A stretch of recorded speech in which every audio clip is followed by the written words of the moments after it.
नमस्ते साथीहरू, यहाँहरूलाई स्वागत छ कुशल जविको युट्युब च्यानलमा। विशेष गरेर आज हामी तीनवटा माइक्रो इन्सुरेन्स कम्पनीको बारेमा विस्तृत जानकारी गराउनेछौँ। विशेष गरेर चाहिँ क्रिस्ट माइक्रोको बारेमा तपाईहरुलाई हामी जानकारी दिने कोसिस गर्नेछौँ।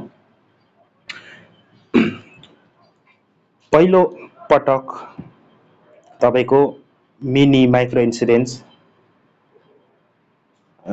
कम्पनीहरूले चाहिँ आइपिओ जारी गर्यो, जसमध्येमा पहिलो माइक्रो इन्सुरेन्स कम्पनीमा चाहिँ गार्डेन माइक्रो लाइफ इन्सुरेन्स छ, जसले चाहिँ एकदम मार्केटमा चाहिँ लगानीकर्ताहरूलाई चाहिँ एक राम्रो फाइदा दिएको देखिन्छ।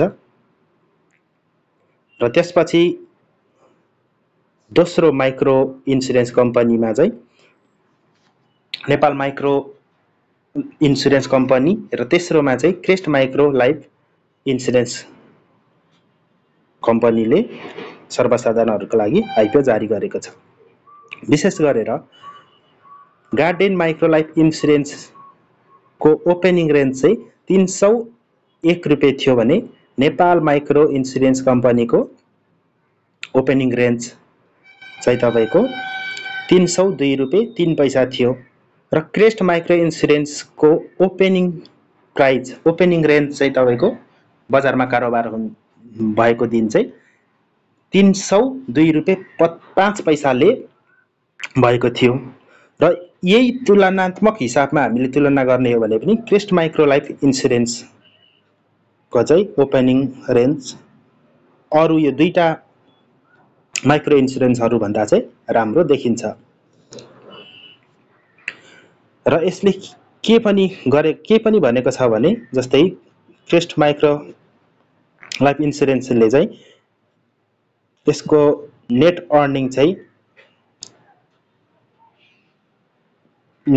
प्रिमियम चाहिँ 19.41 करोड रुपियाँ चाहिँ खुद नाफा गरेको छ भने यो चाहिँ लाइफ इन्सुरेन्स सेक्टरको यसको इपीएस 1.7% चाहिँ 2081-82 मा यसले गरेको छ।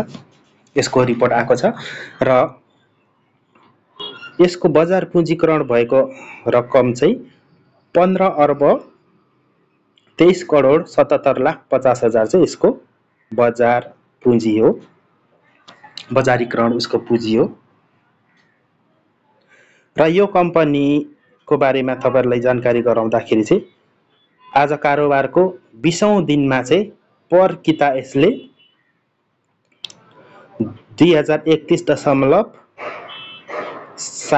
चाहिँ पर शेयर यसको कारोबार भएको छ। र यो शेयरको बारेमा यो आइपिओ को बारेमा यहाँहरुलाई भन्नु पर्दाखेरि जस्तै भोलि सार्वजनिक बिदा हो भन्ने छ, किन त क्यालेन्डर रातो छ। अब सरकारले सार्वजनिक बिदा नगर्ने बुद्ध जयन्तीको दिन भन्ने कुरा पनि पहिले गरे जस्तो लाग्यो।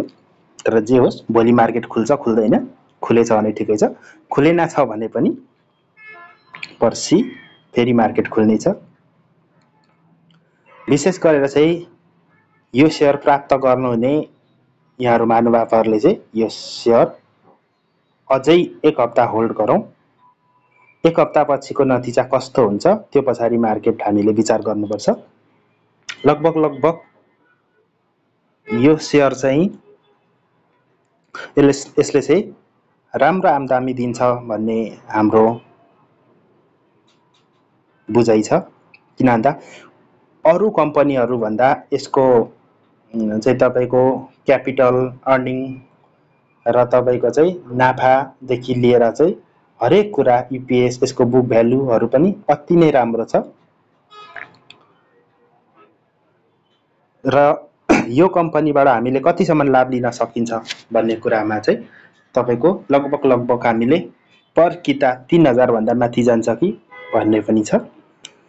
किन भन्दा अब नेपाल माइक्रो इन्सुरेन्स को पनि 2700-2800 देखि 3000 मै हामीले आकलन गरेका छौं। त्यो भन्दा यो 2 सर्किट 3 सर्किट चाहिँ पोजिटिभ सर्किट लागेर त्यो भन्दा माथि जान्छ भन्ने चाहिँ हाम्रो बुझाइ छ। र यहाँहरुसँग यो शेयर छ भने पक्कै पनि अहिले नै आइपिओ नबेच्नु होला, शेयर नबेच्नु होला, मार्केट बुझ्नुहोस् र मार्केट बुझेपछि मात्रै हामीले सेल गरौँ। अहिले भने चाहिँ यो कम्पनीको आइपिओ होल्ड गर्न एकदम उपयुक्त समय हो।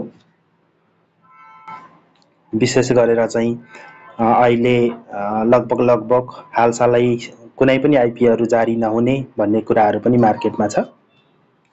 रिसेन्टली अब आउँदै गरेको 2 वटा हाइड्रो पावर सेक्टरको कम्पनीहरू छ, त्यो पछाडि चाहिँ त्यस्तो कुनै पनि आइपिओहरू चाहिँ स्वीकृत भएको छैन।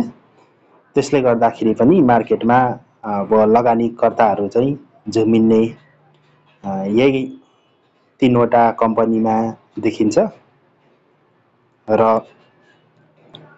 विशेष गरेर चाहिँ यहाँहरूले क्रेस्ट माइक्रो लाइफ इन्सुरेन्सको आइपिओबाट राम्रो बेनिफिट लिनुहोला। र यस्तै शेयर मार्केटको बारेमा यहाँहरूलाई थप जानकारी अर्को हप्ता गर्नेछु।